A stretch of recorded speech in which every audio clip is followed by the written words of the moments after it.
हमारे चाचा जी अपनी लड़की के लिए वर खोज रहे थे। लड़की कॉलेज में पढ़ती थी, अपने विषय में शोध भी कर रही थी। जाहिर है लड़की को पढ़ा लिखा कर चाचा जी किसी डोर डंगर के साथ तो नहीं बांध सकते। वर ऐसा हो जिसका दिमागी स्तर लड़की से मेल तो खाए।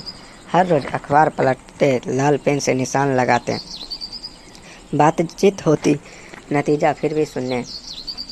वकीलों के रिश्ते आज ज़्यादा थे। अखबार में चाचा जी ने कहा, वकील भी अच्छे होते हैं। चाचा जी, नहीं बेटा, हमारे साथ वे फिट नहीं हो सकते। क्यों चाचा जी? अच्छा खासा कमाते हैं। कमाई का तो मैंने उल्लेख ही नहीं किया। ज़रूर कमाते होंगे, हमसे कई ज़्यादा समझदार भी होंगे। सवाल यह है कि हमें भी उतना ही चुस्त चालाक होना चाहिए ना, हम जैसों को। तो एक आधना सा वकील बेच कर खा जाए। ऐसा है कि एक वकील को पेशा साफ सुथरा नहीं हो सकता है ना उसका अपना कोई ज़मीर हो सकता है या नहीं, मेरी तो यही समझ में नहीं आता। उसकी सारी की सारी निष्ठा इतनी लाचार होती है कि जिसका खाता है उसके साथ भी नहीं होती। एक विषधर नाक पर भरोसा किया जा सकता है, लेकिन इस काले कोट पर नहीं। नहीं भाई, मुझे अपने घर में एक वकील तो कभी नहीं चाहिए। चाचा जी के शब्द कहीं भी गलत नहीं थे, वे सच कह रहे थे। इस पेशे में सच झूठ का तो कोई अर्थ ही नहीं है। सच है, वह तो बेचारा कहीं दम तोड़ चुका नजर आता है। एक नोबेल प्रोफेशन माना जाने वाला पेशा भी आज के युग में नोबेल नहीं रह गया, तो इस पेशे से तो उम्मीद भी क्या की जा सकती है। दोपहर को हम धूप सेक रहे थे, तभी पुराने कपड़े के बदले नए बर्तन देने वाली चली आई। उम्रदराज होते हैं, औरत है, साल में 2-3 बार ही आती है। कह सकती हूँ अपनी सी लगती है। बर्तन देखते देखते मैंने हाल चाल पूछा। पिछली बार मैंने जो 2 जरी की साड़ियाँ उसे दे दी थी, उसकी बेटी की शादी हो जो थी, शादी अच्छे से हो गई ना रमिया? लड़की खुश है ना अपने घर में? जी बाबूजी, खुश है। कृपया आप लोगों की साड़ियाँ उसे पसंद आई थी कि नहीं? फीकी हंसी हंस गर्दन हिला दी उसने। साड़ियाँ तो थानेदार ने निकाल ली थी बाबूजी। आदमी को अफीम का इल्ज़ाम लगाकर पकड़ लिया था।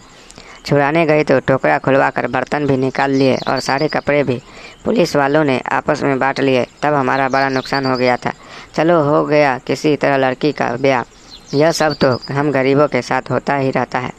उसकी बातें सुनकर मैं अवक रह गई थी। दोनों की उत्तरण क्या पुलिस वालों ने आपस में बांट ली? इतने गए गुजरे होते हैं क्या ये पुलिस वाले? सहसा मेरे मन में कुछ कौधा। कुछ दिन पहले मेरी एक मित्र के कोई घर उत्सव था और उसके घर हुबहू वही जरी की साड़ी पहने एक महिला आई थी। मित्र ने मुझे उससे मिलाया भी था। उसने बताया था कि उसके पति पुलिस में है। तो क्या वह मेरी साड़ी थी? कितनी ठसक थी उस औरत में! क्या वह जानती होगी कि उसने जिसकी उतरन पहन रखी है उसी के सामने ही वह इतरा रही है? कौन से थाने में गई थी तू अपने आदमी को छुड़ाने? बाबूजी, यही जो रेलवे फाटक के पीछे पड़ता है। वहाँ तो आए दिन किसी न किसी को पकड़ कर ले जाते हैं, जहाँ के कुत्ते भरे पड़े हैं। उस थाने में कपड़ा, बर्तन ना निकले तो बोटियाँ चबाने को रोक लेते हैं। माँ पसंद आ जाए तो माँ, बेटी पसंद आ जाए तो बेटी। कोई कुछ कहता है नहीं क्या? कौन कहेगा और किसे कहेगा? उससे ऊपर वाला उससे बड़ा चोर होगा। कहा जाए हम बस उस मालिक का ही भरोसा है, वही न्याय करेगा। इंसान से तो कोई उम्मीद है नहीं। आसमान की तरफ देखा रमिया ने तो मन अजीब सा होने लगा मेरा। क्या कोई इतना भी नीचे गिर सकता है? थाली की रोटी तोड़ने से पहले इंसान यह तो देखता ही है कि थाली साफ सुथरी है कि नहीं। लाख भूखा हो कोई, पर नाली की गंदगी तो उठाकर नहीं खाई जा सकती। रमिया से ऐसा कहा तो उसकी आंखें भर आई। पेट की भूख और तन की सुख मिलजुली थाली नहीं देखती बाबूजी। हम लोगों को हाय उन्हें दिन रात लगती है।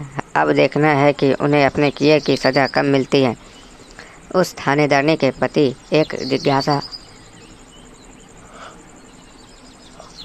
भाव मेरे मन में जगा उठा। एक दिन मैं अपने उसी मित्र से मिलने गई। बातों बात में किसी बहाने उसका जिक्र छोड़ दिया।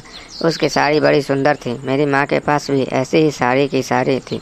पीछे से उसे देखकर लग रहा था कि मेरी माँ ही खड़ी है। कैसे लोग हैं इसके इलाके में, नए नए आए हैं, वह कोई नई किट्टी शुरू कर रही थी और कह रही थी कि मेंबर बनना चाहते हो। तुम कैसे जानती हो उन्हें? उनका बेटा मेरे राजू की क्लास में है। ज़्यादा जान पहचान नहीं करना चाहती हूँ मैं। इन पुलिस वालों के मुंह कौन लगेगा? अब राजू ने बोला लिया तो मैं क्या करती। तुम किट्टी के चक्कर में उसे मत डांटना। ऐसा ना हो कि उसकी किट्टी निकल जाए और बाकी की सारी तुम्हें भरनी पड़े। उसकी हवा अच्छी नहीं है। शरीफ आदमी नहीं है वे लोग। औरत आदमी से भी 2 कदम आगे है। मुंह पर तो कोई कुछ नहीं करता पर इज्जत कोई नहीं बढ़ता। अपने मित्र को बड़बड़ाना में देर तक सुनती रही। अपने राजू की उनके बेटे के साथ दोस्ती से वह परेशान थी। कॉपी किताब लेने अक्सर उसका लड़का आता रहता है। एक दिन राजू ने मना किया तो कहने लगा कि शराफत से दे दो, नहीं तो पापा से कहकर अंदर करवा दूंगा। क्या सच में? मेरी हैरानी का एक और कारण था। इन पुलिस वालों ने की दोस्ती अच्छी ना दुश्मनी। मैं तो परेशान हूँ उसके लड़के से।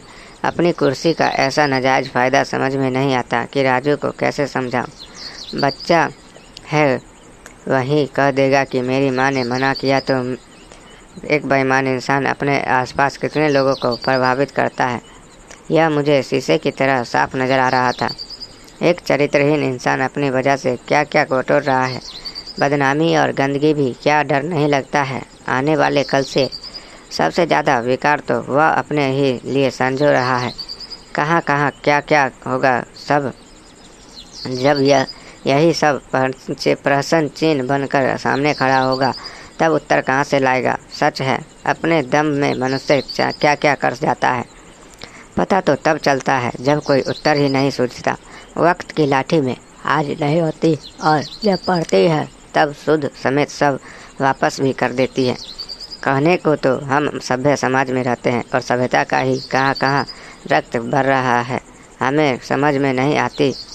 अगर दिखाई दे भी जाए तो हम उसे आँख से फेर लेते हैं। बुराई को पचा जाने की कितनी अच्छी तरह सीख मिल चुकी है हमें। गरीब बर्तन वाली की पीड़ा और उस जैसे औरों को पर गिरती थानेदार की गाज ने कई दिन सोने नहीं दिया मुझे। क्या हम पढ़े लिखे लोग उनके लिए कुछ नहीं कर सकते? क्या हमारी मानसिकता इतनी नपुंसक है कि किसी का दुख, किसी की पीड़ा हमें जरा सा भी नहीं रुलाती?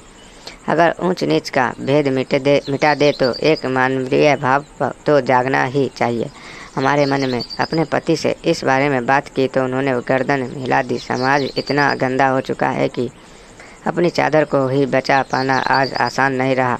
दिन निकलता है तो उम्मीद ही नहीं रखकर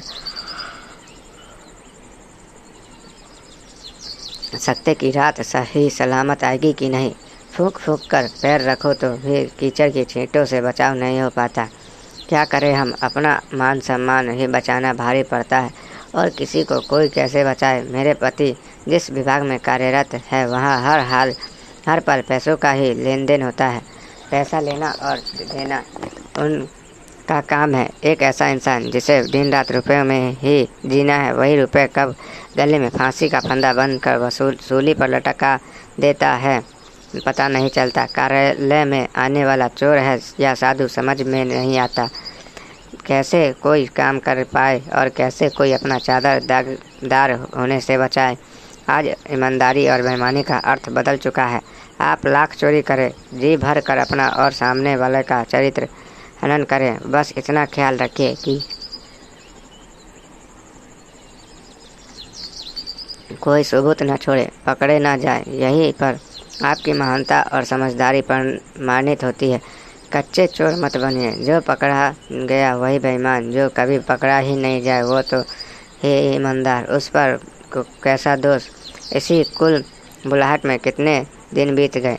कबीरा तेरी झोपड़ी गल कटियान के पास करन गे सो भरन गे, तू क्यों भैया उदास की तर्ज पर अपने मन को समझाने का मैं प्रयास करती रही।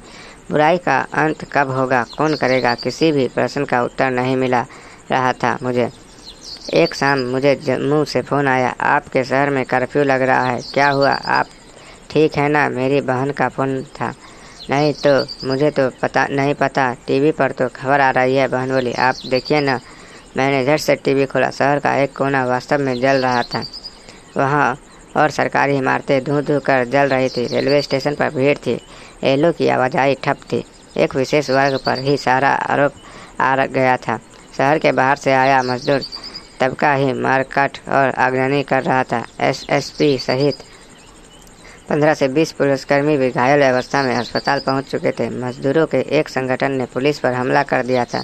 मैंने झट से पति को फ़ोन किया। पता चला उस तरफ भी बहुत तनाव है। अपना कार्यालय बंद करके वे लोग बैठे थे। कब हालात शांत होंगे, कब वे घर पर आएंगे पता नहीं। बच्चों के स्कूल फ़ोन किया। पता चला कि वे भी डीसी के ऑर्डर पर अभी छुट्टी नहीं कर पा रहे हैं क्योंकि सड़कों पर बच्चे सुरक्षित नहीं हैं। दम घुटने लगा मेरा। क्या सभी दुबके रहेंगे? मैंने अपने डेरों में पुलिस खुद मार खा रही है, वह बचाएगी क्या? अपनी सहेली को फ़ोन किया, कुछ तो रास्ता निकाले। बस उसका बेटा राजू भी अभी स्कूल में ही है। क्या तुम्हें कुछ भी पता नहीं? कहाँ रहती हो तुम? मैंने तो राजू को स्कूल जाने ही नहीं दिया था। क्या तुम्हें कैसे पता था कि आज कर्फ्यू लगने वाला है? उस थानेदार की खबर नहीं सुनी क्या तुमने? सुबह उसकी पत्नी और बेटे का अधकटा शव पटरी पर से मिला है। थानेदार के भी दोनों हाथ काट दिए गए हैं। भीड़ ने पुलिस चौकी पर हमला कर दिया था। कांटों में तो खून नहीं रहा मुझ में। यह क्या सुना रही है मेरे मित्र? वह बहुत कुछ और भी कहती सुनती रही। सब जैसे मेरे कानों से टकरा कर लौट गया। जो सुना उससे तो आज नहीं कल तो होना ही था। सच क्या कहाँ है? किसी ने अपनी लड़ाई सदा खुद ही लड़नी पड़ती है। रमिया की सारी बातें याद आने लगी मुझे। हम तो उसके लिए कुछ नहीं कर पाए। हम जैसा एक सफ़ेद पोश आदमी भी जो अपनी ही पगड़ी बड़ी मुश्किल से बचा पाता है, किसी की इज्जत कैसे बचा सकता है? यह पुलिस और मजदूर वर्ग की लड़ाई सामान्य लड़ाई कहाँ है? यह तो मान सम्मान की लड़ाई है। सबको फैलती आग दिखाई दे रही है, पर किसी को वह आग क्यों नहीं दिखती जिसने न जाने कितनों के घर का मान सम्मान जला दिया है। थानेदारनी और उसके बच्चे को अधकटा सब तो अखबार के पन्नों पर भी आ जाएगा। उनका क्या, जिनकी पीड़ा अनसुनी रह गई? क्या करते गरीब लोग? तरीका गलत सही,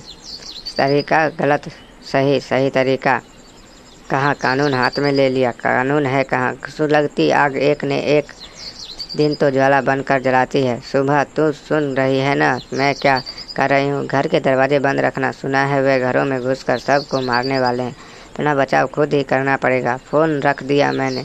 बचाव खुद करने के सारे दरवाजे खिड़कियाँ तो बंद कर ली मैंने, लेकिन मन की गहराई में कहीं विचित्र सी मुक्ति का भाव जगा।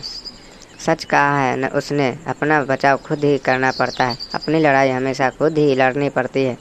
यह आग कब थमेगी मुझे पता नहीं, मगर वास्तव में मेरी छाती में ठंडक का एहसास हो रहा था।